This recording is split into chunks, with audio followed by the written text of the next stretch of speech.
សួស្តីប្រិយមិត្តសំណែព្រឺព្រួចជាទីស្រឡាញ់ទាំងអស់គ្នា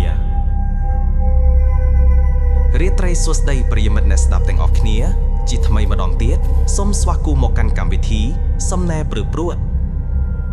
យប់នេះខ្ញុំនឹងនាំអារម្មណ៍ប្រិយមិត្តអ្នកស្ដាប់មកសន្តាប់រឿងថ្មីមួយដែលមានចំណងជើងថាផ្លូវកាយជើងកបរឿងនេះគឺជារឿងដែលលាយលំនឹងជំនឿចាស់ទុំទាក់ទិននឹងឧបតិហេតុផ្លូវថ្នល់ដែលតែងតែកើតឡើងដដែលៗនៅកន្លែងដដែលមួយ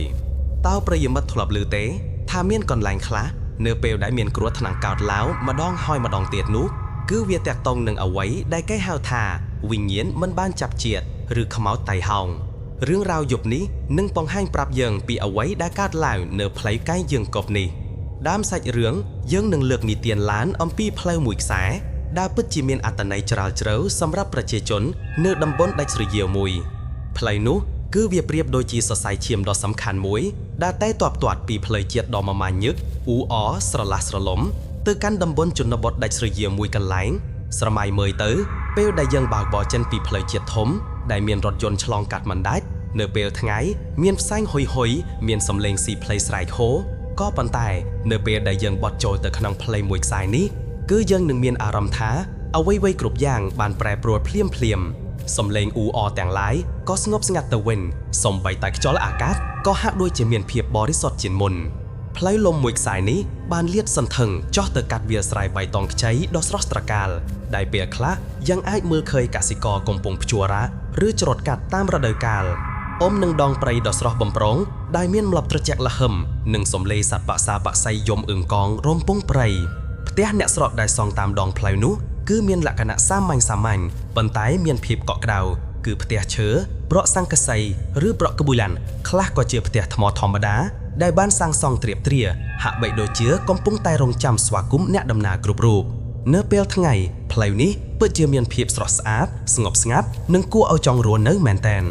ប៉ុន្តែអ្វីដែលយើងកំពុងនិយាយគឺនៅពេលរាត្រីទៅវិញទេយប់ឡើងផ្លូវនេះរឹតតែស្ងាត់ជ្រងំហាក់ដូចជាទីសក្ការៈមួយដែលគ្មានសំឡេងអ្វីរំខានក្រៅពីសំឡេងសត្វល្មិតយំរកគ្នានិងសំឡេងខ្យល់បាក់រំហុយពន្លឺដែលលាតសន្ធឹងតាមដងផ្លូវគឺមានតែតិចពីផ្ទះអ្នកស្រុកតែប៉ុណ្ណោះស្រមៃមើលទៅភាពងងឹតរំពាត់គ្រប់ទីកន្លែងពន្លឺអគ្គិសនីតែងតែរឹបរងខ្លះក៏ប្រើអំពូលប្រេងកាតឬទៀនធ្វើឲ្យបរិយាកាសទាំងមូលកាន់តែអថកំបាំងនៅពេលយប់ផ្លូវនេះហាក់ដូចជាមានវិញ្ញាណផ្សៃពីពេលថ្ងៃភាពស្ងប់ស្ងាត់នោះពេលខ្លះក៏ប្រែទៅជាភាពឡង់បន្លាចសំឡេងកំដបស្រែកសំឡេងសត្វអូឡុងយំឬសំឡេងខ្យល់បាក់បោកដើមឈើ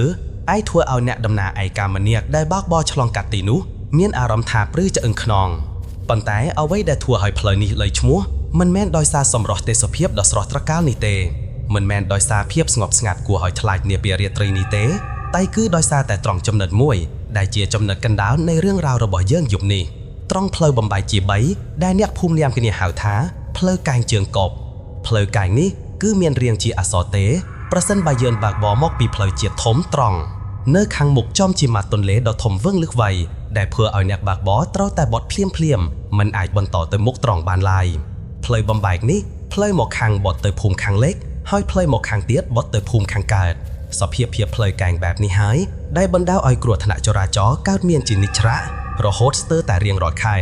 ជាពិសេសគឺសម្រាប់អ្នកដំណើរផ្លូវឆ្ងាយដែលពុំធ្លាប់ស្គាល់ភូមិសាស្ត្រផ្លូវនោះស្រមៃមើលទៅបើកម៉ូតូឬឡានលឿននៅពេលយប់នៅក្នុងភាពងងឹតសូន្យសងហើយស្រាប់តែមកដល់ផ្លូវបំបែកដែលមានមាត់ទន្លេនៅខាងមុខអ្នកដែលមិនស្គាល់ផ្លូវគឺប្រកាសជាភ្ញាក់ផ្អើលតក់ស្លុតបើកបរហួតលេខចង្កូតបណ្ដាលឲ្យធ្លាក់ទឹកឬបុកនឹងអ្វីមួយនៅក្បែរផ្លូវជាមិនខាន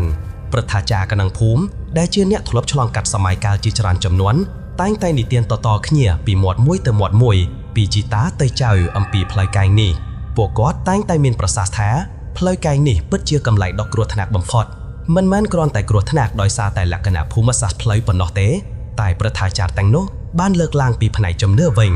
ចាស់តែងនិយាយថាជាកន្លែងជើងកបពាក្យថាជើងកបនេះគឺសំដៅទៅលើកន្លែងដែលមានឧបតិហេតុអាក្រក់កើតឡើងដដែលហាក់បីដូចជាមានអ្វីមួយយ៉ាងកំពុងតែទាញឬតាក់ទាញឲ្យមានគ្រោះថ្នាក់ពួកគាត់ជឿថាវិញ្ញាណអ្នកដែលស្លាប់នៅទីកន្លែងនោះច្បាស់ជាពុំអាចទៅចាប់ជាតិបានឡើយបើសិនអ្នកផ្ទះរបស់ខ្លួនពុំបានរៀបចំពិធីបុណ្យនិងមកយកព្រលឹងតាមប្រពៃណីត្រឹមត្រូវ เนื้อเป้ลได้พิธีบนมันไตรบานถวยลางหรือไตรบานถวยลางมันตรำไตรตามกระบวนขนาดวิญญาณคันเนี่ยได้สลับบัดบังจีวัดแตงนุคือพวกกวาดเนยไต่จำเยี่ยมก่อนหลายนูพวกกวาดจำเยี่ยมดาวใบรองจำเนี่ยทำไมมอกจุ่มนุก่อนหลายพวกกวาดสมัยเมื่อตื้อวิญญาณแตงนุคือเจียววิญญาณได้ไอกาวิญญาณได้เคลียนวิญญาณได้รองจำเนื้อดอกกูอ่อยปรือปรวยนี้แช่แต่เล็กทะลอล้างเทียเรียงรอไปเมียนกรวถนักทำไมกาดลางชบชอกรวถนักการไต่จรานเนื้อนี้ก่อการไต่จากหรือใจตัวขนมจัดกลมนึดหยักภูมิโลกตาปรักได้จีประทาจามวยรูปเมียนอายุเจียมจับสุบชนามหายโลกตารัวเนยเหมือนฉงายปีพลายกายนุสเตขนมชากจีวัดระเบิดโลกตาบ้านเคยแหดกากรวถนักแต่งนุสเตอร์แต่รอบมันออเปลคละโลกตาเคยดอยปตอนหนึ่งแผนกเปลคละโลกตาก็ลือดำเนิงปีนักเจ็ดคางโลกตาบ้านเคยสะสบจิจรานบ้านเคยเนะระบวจิจรานไตรบ้านเกดักยอกแต่มันตีแปดหรือยอกแต่เตีย9 ปีปันมันขนามมุ่นโลกตาทลอบปรีเมียนเนี่ยภูมิมูจำนวนดาวโจจัดบากบอเลื่อนอ่อยปรมประหยัดโลกตาปราบปัวกอดท่ากลมบากเลื่อนเป๊กกลมพักสราหอยบากบออ่อยซอเพราะพลายแกงนุมันแม่นเจกำไหลเล็งซ้ายไกลโลกตาบ้านเรียบรอปีจำเนือโบราณได้จ้าแต้งแต่นิยัยต่อขึ้นอ้อยปัวกอดสดับปันแต่โยบไว้สมัยทำไมหักมันไส้เปอร์หนึ่งเปียกปรีเมียนเอาบักโลกตาเล่า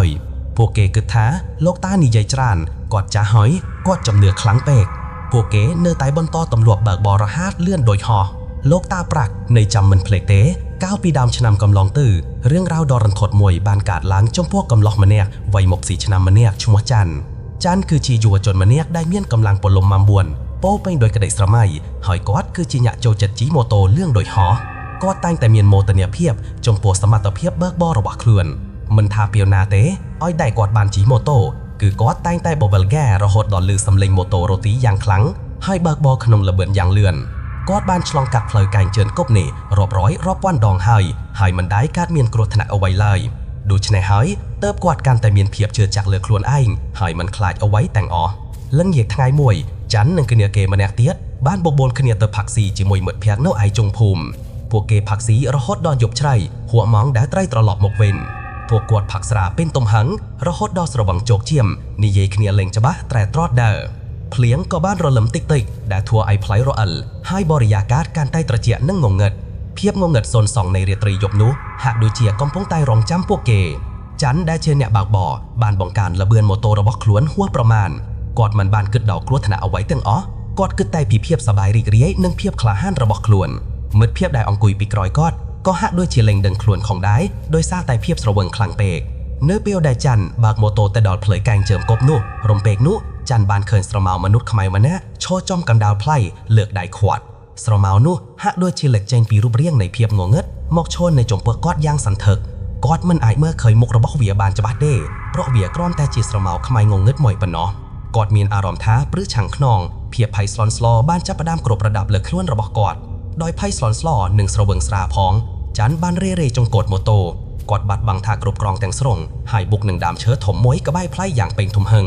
สำเร็งบุกนุบ้านบนลือลางอย่างคลังกัดบนถอยเพียบสงัดชรงงมในเรียตรียบนูมืดเพียบไดเนอร์ขังกร้อยกอกเตียดเจนปีโมโตตือบุกไดแด่โลกตาปรากไดเนอร์จุดนูก็เพียบปีดำแนกโดยซาแต่สำเร็งบุกนุดาวโลกตาเจนหมอกเมอหอยเคยเหตุการณ์ดอรนทดนี้ด้อยต้อนหนึ่งแผนกกวาดบานประหยับประหยาเตยช่วยตายจันบานดัดชอสลับบัดไตหอยในเครื่องกำลังการแหดจำแนกมืดเพียกระบักกวาดก็บานรองระบัวถมุนงัวแต่เตอบ้านเกดเด็กตัวมนตีเป็ดตอนเปลเหตุการณ์นี้บ้านเพื่อเอาแนบพุงเตียงมุ้ยเมียนการพยักเอาอย่างครั้งหอยจมเนื้อเลยพลายกางเจิงกบก็กันแต่เรื่องมอมลางพวกเกย์เจือท้าขมายไตหาวในตีนุบ้านรอเคินจนรองโกรธทำไมมันแยกเตียบดำใบหมกจมนัวกันหลังโปเกหาย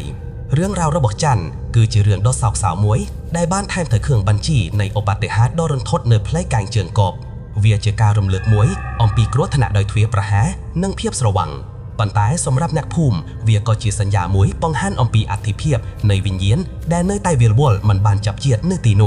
ตาประยมัดยลอย่างนาได้จำโป้เรื่องราวนี้ตานี้กรอนแต่เจกรถนาจราจรธรรมดาหรือก็เจกากวบสามิกนี้ระเวียกาทวีประหานั่งกำลังอมโนกรอยมกก็มีเรื่องราวบนต่อเตียดเปลคละเนดมนาได้บักบอตามเพลนุเนเปลยบตั้งตายระอูระเตียมท้าปวกเก๋บ้านเคยรูปเพียบจำไหลไกลเนคละเคินสแกขมายพเนกระหอมรถกัดเพลยบังคอมเอาปัวเก๋บ้วงจังโกเตียงกำโรลเฮ้ยแถลเพลยรองระบัวเนคละเตียดเคินโกนเขมงช่อยมเนกันดาลเพลยลูกเปลเจ็ดตัวดอลบัดบองคลุ้นเตอวิง បន្សល់ទុកត្រឹមភាពភ័យខ្លាចគ្រោះថ្នាក់ចរាចរណ៍ចេះតែកើតមានរហូតមិនថាមានធ្ងន់មានស្រាលពេលខ្លះក៏បាត់បង់ជីវិតយ៉ាងអាណោចអាធំអ្នកស្រុកម្នាក់ឈ្មោះស្រីម៉ៅដែលជាអ្នកលក់បន្លែនៅផ្សារបានជួបប្រទះនៅហេតុការណ៍ចម្លែកមួយកាលពីពេលថ្មីនេះនាងបានបើកម៉ូតូត្រឡប់មកពីផ្សារវិញទាំងយប់ជ្រៅដោយសារតែជាប់លក់ដាច់ខ្លាំងពេលទៅដល់ជិតផ្លូវកែងជើងកប់នាងស្រាប់តែមានអារម្មណ៍ត្រជាក់ស្រេងដូចទឹកកកមកប៉ាក់នឹងខ្លួនទោះបីជាអាកាសធាតុក្តៅក៏ដោយនាងព្យាយាមបង្កើនល្បឿនប៉ុន្តែរំពេចនោះក៏លេចចេញនៅស្រមោលបរោះចំណាស់ម្នាក់អង្គុយនៅក្បែរផ្លូវស្រីម៉ៅភ័យរន្ធត់ឡើងដល់កញ្ចាំងកនាងស្រែកទាំងទប់អារម្មណ៍មិនបានហើយវាក់ទាំងដីចង្កូតដួលម៉ូតូគួយខ្លួននៅលើដីបោកបែកក្បាលហូរឈាមនាងសន្លប់បាត់ស្មារតីមួយសន្ទុះពេលនាងដឹងខ្លួនវិញស្រមោលនោះបានបាត់ទៅហើយនាងក៏ប្រាំងងើបឡើងទាំងខ្លួនប្រាណឈឺចាប់ហើយបន្តដំណើរទៅមុខដោយចិត្តភ័យខ្លាចឥតឧបមារឿងនេះបានធ្វើឲ្យនាងឈឺធ្ងន់អស់ជាច្រើនថ្ងៃហើយបដិញ្ញាថាមិនធ្វើដំណើរពេលយប់កាត់ផ្លូវកែងនោះទៀតឡើយរឿងរ៉ាវទាំងអស់នេះបានធ្វើឲ្យអ្នកភូមិកាន់តែខ្លាចរអានិងបាក់ស្បាតពួកគេឡើងហ៊ានធ្វើដំណើរតាមផ្លូវនោះនៅពេលយប់ទៀតហើយបើចាំបាច់មែនតែនពួកគេតែងតែជិះគ្នាជាក្រុមធំឬយ៉ាងហោចណាស់ក៏ត្រូវមានគ្នា2-3នាក់ដែរសំឡេងម៉ូតូស្ងាត់ចងងំនៅពេលយប់ជំនួសមកវិញដោយសំឡេងខ្យល់បាក់វូវូនិងសំឡេងសត្វពីកំពូលដើមឈើកាន់តែធ្វើឲ្យបរិយាកាសកាន់តែអបអួរឡើងអ្នកភូមិរស់នៅដោយភាពភ័យខ្លាចឡាយលំដោយការអត់ធ្មត់ព្រោះគ្មានផ្លូវណាផ្សេងសម្រាប់ពួកគេធ្វើដំណើរបានស្រួលជាងផ្លូវនេះឡើយប៉ុន្តែពួកគេដឹងថាស្ថានភាពនេះមិនអាចបន្តទៅមុខទៀតបានទេត្រូវតែមានដោះស្រាយស្ថានភាពដ៏អាប់អួរនេះបានធ្វើឲ្យជីវិតរស់នៅរបស់អ្នកភូមិកាន់តែលំបាកផ្លូវកែងជើងកប់ធ្លាប់ជាសរសៃឈាមសេដ្ឋកិច្ចដ៏សំខាន់សម្រាប់អ្នកភូមិដឹកជញ្ជូនកសិផលទៅលក់នៅផ្សារភូមិខាងលើហើយអ្នកជំនួញពីខាងក្រៅក៏ធ្លាប់ឆ្លងកាត់ផ្លូវនេះដើម្បីទិញទំនិញពីតាក់គេដែរតែពេលនេះផ្លូវនោះបានក្លាយជាផ្លូវមរណៈជាពិសេសនៅពេលយប់ឈ្មួញកណ្ដាលលែងហ៊ានចូលមកភូមិនៅពេលយប់អ្នកភូមិក៏លែងហ៊ានដឹកទំនិញទៅលក់នៅពេលយប់ដែរប្រាក់ចំណូលធ្លាក់ចុះអ្នកខ្លះត្រូវបង្ខំចិត្តទុកទំនិញចោលរហូតដល់ព្រឹកឡើងទើបអាចយកទៅលក់បានដែលបណ្ដាលឲ្យបន្លែខ្លះស្វិតសត្វខ្លះខូចខាតសាលារៀននៅភូមិខាងលើក៏ត្រូវសិស្សានុសិស្សមួយចំនួនធំផ្អាករៀនដោយសារតែឪពុកម្ដាយមិនហ៊ានអនុញ្ញាតឲ្យកូនជិះកាត់ផ្លូវនោះនៅពេលព្រលប់ឬព្រឹកព្រលឹមស្រាងៗជីវិតសង្គមក្នុងភូមិក៏ស្ងាត់ជ្រុងនំពិធីបុណ្យទានផ្សេងត្រូវបន្ថយពេលវេលាបញ្ចប់មុនពេលព្រលប់ដើម្បីកុំឲ្យអ្នកស្រុកត្រូវធ្វើដំណើរពេលយប់ភាពភ័យខ្លាចបានរុំព័ទ្ធភូមិទាំងមូលដោយជាផ្សែងខ្មាយក្របដណ្ដាប់គ្មានថ្ងៃស្រឡះដោយមើលឃើញពីវិបត្តិដ៏ធ្ងន់ធ្ងរនេះអ្នកភូមិទាំងអស់រួមទាំងលោកមេភូមិផងបានប្រជុំគ្នាជាបន្ទាន់នៅសាលាឆាត់ទៀនទឹកមុខម្នាក់ស្លែកស្លាំងអាប់អួរពោពេញដោយក្តីបារម្ភលោកតាប្រាក់ដែលជាប្រធាចារ្យក្នុងភូមិនិងជាអ្នកដែលបានជួបប្រទះនៅរឿងរ៉ាវជាច្រើនលើកមកហើយនោះបានលើកដៃឡើងសូមអនុញ្ញាតថ្លែងការណ៍លោកតាបានរៀបរាប់ឡើងវិញនៅរឿងរ៉ាវដ៏សែងសោកនាដកម្មទាំងអស់ដែលបានកើតឡើងនៅផ្លូវកែងជើងកប់អំពីជំនឿបុរាណរបស់ដូនតាអំពីវិញ្ញាណដែលមិនបានចាប់ជាតិហើយចាំបន្តវេនសំឡេងលោកតាញ័រតិចប៉ុន្តែពាក្យពេចន៍របស់លោកតាបានធ្វើឲ្យអ្នកភូមិកាន់តែញាប់ញ័រចិត្តលោកតាប្រាក់បានបន្តថាយើងមិនអាចបណ្ដោយឲ្យរឿងនេះបន្តទៅទៀតបានទេកូនចៅអើយផ្លូវនោះជាផ្លូវដង្ហើមរបស់យើងបើយើងបិទផ្លូវនោះគឺយើងកំពុងតែបិទផ្លូវជីវិតរបស់យើងវិញ្ញាណទាំងនោះប្រហែលជាមានកម្មពៀច្រើនពេកទើបមិនអាចទៅកាន់សុគតិភពបានដោយស្រួលយើងក្នុងនាមជាអ្នកនៅរស់គួរតែស្វែងរកវិធីជួយពួកគេជួយខ្លួនយើងផងមានអ្នកភូមិម្នាក់បានលើកឡើងថាយើងធ្លាប់នាំគ្នាទៅបាយទឹកអបធូបទៀននៅទីនោះជាច្រើនដងហើយតែមិនឃើញបានផលអ្វីសោះលោកតាអ្នកខ្លះទៀតក៏បានគាំទ្រសំណើនេះថាត្រូវហើយពួកខ្មោចនៅទីនោះកាចសាហាវណាស់ធ្វើបុណ្យធម្មតាប្រហែលជាមិនគ្រប់គ្រាន់ទេបន្ទាប់ពីស្ដាប់យោបល់គ្រប់គ្នាលោកមេភូមិក៏បានសម្លឹងមើលទៅលោកតាប្រាក់ហើយនិយាយដោយក្តីគោរពថាតើលោកតាមានយោបល់អ្វីផ្សេងទៀតទេលោកតាប្រាក់ក៏បានងក់ក្បាលយឺតហើយពោលថា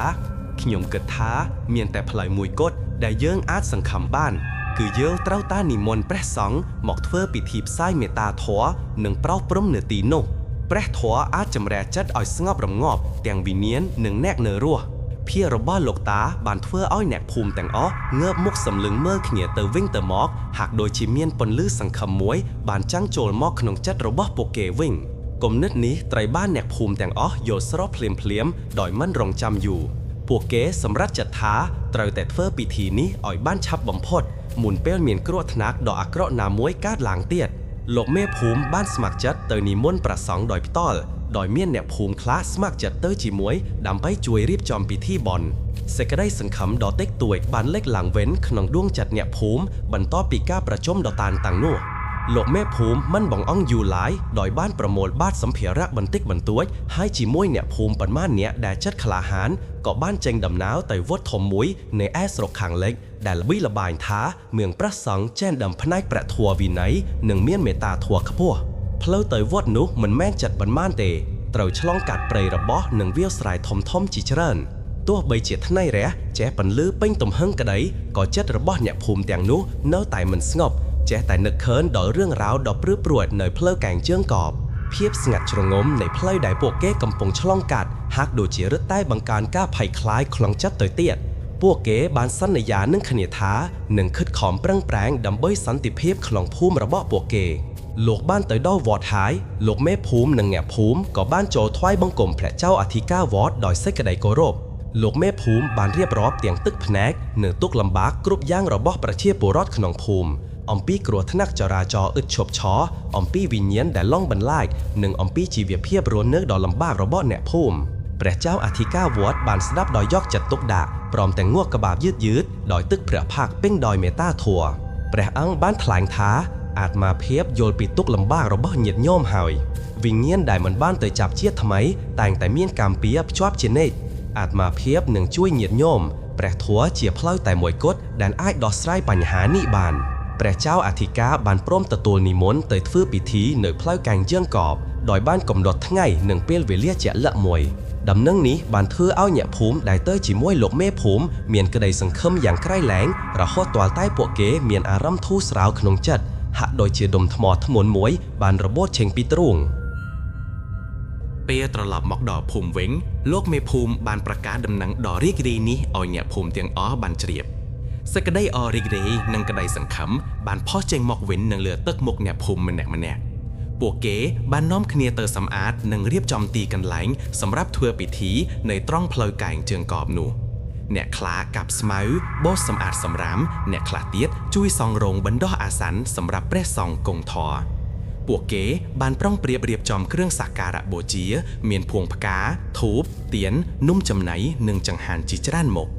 เนื้อเปื้อเรียบจอมไปทีโนถอยตุบัดตายเมียนปนหรือทั้งไงเจะหมกอย่างคลางไดก็เนี่ยภูมิคล้าเนื้อแต่เมียนอารมณ์ตระเจาะเสพด้วยเชเมียนจอลบอกวูมอกป้าหนึ่งสบายข้อปีธรรมดาเป็นคล้าก็ลื้อสำเลงด้วยเจมนุษย์สับเสียวติกหรือสำเลงจอลบอกรำหอยสลึกเชื้อเลียลมด้วยสำเลงสัตว์บะใส่ยมข้อปีซับมวยดองปันไตโดยซาแต่เมียนขเนียจรานหนึ่งเมียนกระไดสังคมร่วงจามเปรียถอพวกเก๋ก็บ้านนวมขเนียมันใส่กึศจรานหอยบรรต้อกางเงียระบอกพวกเก๋ระโหดดอจอบสับกรบพวกเก๋ร่องจามแต่ไงได้เปรียสองหนึ่งนิมนต์หมอกช่วยปลอบปรมดอกพุ่มระบอกพวกเก๋ดำใบบันไตรเนอเรื่องราวดออาทอกำบังนี้ตีพอดไงได้เนี่ยภูมิตนตึงร่องจามก่อบ้านหมอกดอลปรึกประลืมสรางขย้อนอากาศเนอไตตระเจาะเร่งสรองมเนี่ยภูมิแต่งอ๋อบ้านโปรโมทพดมขเนียเนตีตั้งได้บ้านเรียบจอมตกนูตักมกมาเนี่ยปอเป็นดอยกระไดสังคำเลี่ยลมนึ่งเพียบภัยคลายติดต้วยนาลายปวกเก๋บ้านเสลียบเปียชุดสอคลาสเสลียบเปียประไปนี้ดอกใบโจรมขนมปีที่ศาสนาดอกสำคัญนี้กลั่นทูบทลายเจงปีตีเรียบจอมปีทีซอบทรายต่อยกรุบตีเลี่ยล้มจะม้วยกลั่นประกาพินีดอกกระโอบชงุยได้บ้านเรียบจอมตกเจกรึงสักการะบูเจียพเนกรุบกูสำเลิงต่อยเพลย์มวยแสด้อยรงจามการนิมนต์หมอกระบอบเปลือสองมันอยู่ปังมันสมเล่งจวงวัดก่อบ้านลานหรือปีจำไงบรรลือลางอย่างจะบาดละเนื้อขนมเพียบสงบสงัดในภูมิบันติกร่อยมอกเก้ก่อบานเคินเปรสองจีจร้านอ๋องเด็กหนุ่มด้อยเปรเจ้าอาธิกาวอดได้มีนตึกเปรพยักษ์รอบำโปรงสายเมตาถอนิมนต์หมกดอตีกำไลพิธีเปรสองเตียงอ๋อบานกรงสบองจีวอปัวเหลืองต้มดาวจีจัวด้อยเสกไดไทลทโนหะด้วยเกียร์กำปงน้อมหมอกเนือปนลื่นในเสกไดซุกสอนติพีบเนี่ยโคมเตียงอ๋อบานลุดจงกงถวายบังกรมด้อยกระไดกรบจราทลาบังพอดปิธีบุญก่อบานจับประดามลายมเปรสองเตียงอ๋อบานกงเลออาสนะได้บานเรียบจอมตกหายจับประดามโซทัวอย่างปีรุรันดำสมเล้งโซทัวระบะแปรสังบานบนลื้อลางอย่างลื้อ លុបបំបត្តិភាពស្ងាត់ជ្រងំនៃទីកន្លែងនោះហើយសាយភាយទៅគ្រប់ជ្រុងជ្រោយនៃផ្លូវកាយជើងកបខ្យល់អាកាសដែលធ្លាប់តែត្រជាក់ស្រេងបានប្រែជាកក់ក្ដៅបន្តិចម្ដងអ្នកភូមិទាំងអស់បានអង្គុយប្រណាំដៃស្ដាប់ព្រះធម៌ដោយចិត្តស្ងប់ស្ងៀម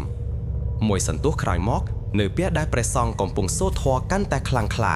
រំពេកនោះក៏មានខ្យល់បក់បោកយ៉ាងខ្លាំងគួយស្លឹកឈើនិងធូលីដីវិលវល់ឡើងទៅលើម៉ែកឈើខ្លះរងើលឿនសម្លេងក្រាក់ហាក់ដូចជាមានអ្វីមួយកំពុងតែតតាំងនឹងកម្លាំងនៃព្រះធម៌អ្នកភូមិខ្លះមានអារម្មណ៍ព្រឺក្បាលខ្ញាក់ខ្លះទៀតភ័យស្លន់ស្លោហូតចង់បិទភ្នែកក្លិនក្រអូបនៃធូបនិងផ្កាហាក់ដូចជារសាត់បាត់បង់ទៅមួយផ្លែតជំនួសមកវិញដោយក្លិនស្អោយត្រលុំតិចដែលបាត់ទៅវិញភ្លាមនោះដែរប៉ុន្តែព្រះសង្ឃទាំងអស់នៅតែបន្តសូត្រធម៌ដោយមិនញញៀតអ្វីឡើយព្រះចៅអធិការវត្តបានលើកព្រះហឫគ្រវីស្លឹកផូនិងទឹកមន្តប្រោះព្រំទៅគ្រប់ទីដោយទឹកព្រះភ័ក្ត្រមាំមួនសំឡេងសូត្រធម៌កាន់តែខ្លាំងឡើងហាក់ដូចជាកំពុងតែបណ្ដេញអ្វីមកយ៉ាងចេញពីទីនោះបន្ទាប់ពីខ្យល់ព្យុះតូចមួយនោះស្ងប់ទៅវិញខ្យល់អាកាសក៏បានប្រែជាស្រស់ថ្លាឡើងវិញក្លិនក្រអូបនៃធូបនិងផ្កាក៏បានវិលត្រឡប់មកវិញថែមទាំងកាន់តែក្រអូបឈ្ងុយទៅទៀតអារម្មណ៍ភ័យខ្លាចក្នុងចិត្តអ្នកភូមិបានរលាយបាត់បង់បន្តិចម្ដងជំនួសមកវិញដោយអារម្មណ៍ស្ងប់សុខនិងសន្តិភាពយ៉ាងពិតប្រាកដពួកគេមានអារម្មណ៍ថាដូចជាទម្ងន់ដ៏ធ្ងន់មួយបានរបូតចេញពីស្មាហើយចិត្តក៏បានធូរស្រាលយ៉ាងខ្លាំងពិធីបុណ្យបានបញ្ចប់ទៅដោយជោគជ័យព្រះចៅអធិការវត្តបានប្រគេនពរជ័យដល់អ្នកភូមិទាំងអស់ហើយបានផ្ដាំផ្ញើឲ្យពួកគេចេះគោរពច្បាប់ចរាចរណ៍និងមានសតិសម្បជញ្ញៈជានិច្ចនៅពេលធ្វើដំណើរចាប់ពីថ្ងៃនោះមកផ្លូវកាយជើងកបលែងជាទីកន្លែងគួរឲ្យខ្លាចទៀតហើយគ្រោះថ្នាក់ចរាចរណ៍ក៏ចេះតែថយចុះជាលំដាប់រហូតដល់លែងមានកើតឡើងទៀតដោយហេតុថាអាជ្ញាធរដែនដីបានដាក់ស្លាកសម្គាល់នានានិងដាក់ចំណាំងផ្លាតត្រង់មាត់ទន្លេដើម្បីប្រាប់អ្នកដំណើរថាខាងមុខជាផ្លូវតល់អ្នកដំណើរលែងឃើញស្រមោលចម្លែកឡៃលែងឮសំឡេងខ្សឹបខ្សៀវឬឃើញសត្វចម្លែករែករត់កាត់ផ្លូវទៀតហើយផ្លូវនោះបានត្រឡប់មកជាផ្លូវធម្មតាវិញដែលអាចធ្វើដំណើរទៅមកបានដោយសុវត្ថិភាពទាំងថ្ងៃទាំងយប់ជីវភាពរស់នៅរបស់អ្នកភូមិក៏បានវិលត្រឡប់មកប្រក្រតីវិញសាលារៀនមានសិស្សច្រើនជាងមុនឈ្មួញកណ្ដាលក៏ហ៊ានចូលមកទិញទំនិញនៅពេលយប់ហើយពិធីបុណ្យទានផ្សេងក៏អាចប្រារព្ធធ្វើឡើងដោយរីករាយសេចក្តីសុខសន្តិភាពបានវិលត្រឡប់មកកាន់ភូមិទាំងមូលជំនឿលើព្រះធម៌និងការផ្សាយមេត្តាធម៌បានជួយសង្គ្រោះភូមិឲ្យរួចផុតពីក្តីភ័យខ្លាចរឿងរ៉ាវនៃផ្លូវកែងជើងកបបានคล้ายជារឿងនិទានមួយដែលអ្នកស្រុកចាស់តែងតែនិទានប្រាប់ក្មេងៗចំនួនក្រោយដើម្បីឲ្យពួកគេចេះគោរពវិញ្ញាណក្ខន្ធនិងចេះប្រព្រឹត្តធម៌ដើម្បីសេចក្តីសុខសន្តិភាពក្នុងជីវិតចាប់ពីពេលនោះមកផ្លូវកែងជើងកបឡើងជាឈ្មោះដែលនាំមកនូវភាពភ័យខ្លាចទៀតហើយតែបានคล้ายជានិមិត្តរូបនៃការរួបរวมគ្នានិងជំនឿដ៏មុតមាំនៃអ្នកភូមិវាក៏ជាសាក្សីស្ងៀមស្ងាត់មួយបញ្ជាក់ពីអំណាចនៃមេត្តាធម៌និងព្រះធម៌ដែលអាចនាំមកនូវសេចក្តីសុខពិតប្រាកដដល់មនុស្សលោកភូមិទាំងមូលបានរួមនឿដោយសុខសាន្តតរៀងទៅសូមអរគុណប្រិយមិត្តសំណេរព្រឹបព្រួយជួបគ្នានាយប់បន្ទាប់រាត្រីសួស្តីសុពិនល្អប្រិយមិត្តទាំងអស់គ្នា